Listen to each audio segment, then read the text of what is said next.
What should people look at when they're looking for professional advice? Mhm.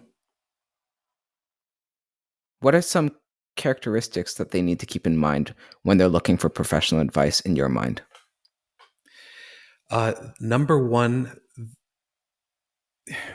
and this is a hard one to gauge, but it only comes from conversation.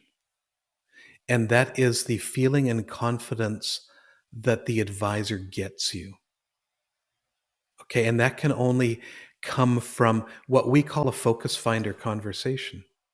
And we've had so many instances after a focus finder conversation when people have told us, you know what? We've never talked about this. And nobody's ever asked us these questions in that kind of way before. And even from this conversation alone, we've gotten immediate value. So that's number one. But the second thing is to know, uh, tell me about your process. Tell me about your financial planning process and the kind of value that you would expect to give us as an advisor. And that's where we would go through the value fee conversation Mhm. with clients, with potential clients, anybody that's interested in engaging with us.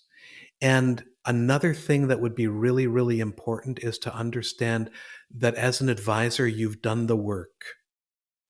There are endless numbers of financial salespeople who either working for an institution, some even working independently, do nothing but sell financial products.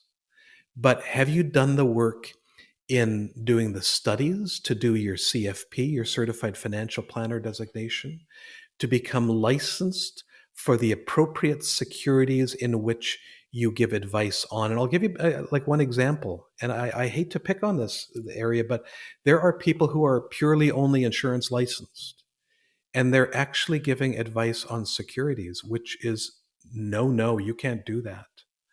And yet they are licensed to provide access to segregated investment funds. And that's allowed. But is that in the client's interests if you don't really understand the underlying securities? Don't think so. So, are you fully licensed to provide advice on the underlying investments that you might recommend? So, again, mindset and heart set, understanding and having uh, care, consideration, compassion for the people that you serve to understand where they're coming from. Number two, a financial planning process that is robust and runs like a clock to help you achieve the goals that matter. And number three, that you are licensed and qualified in the areas of advice giving. Any that you could add there, Matt? There's also going to need to be a personality fit. So Yeah. you might actually need to interview a few advisors and see if you click.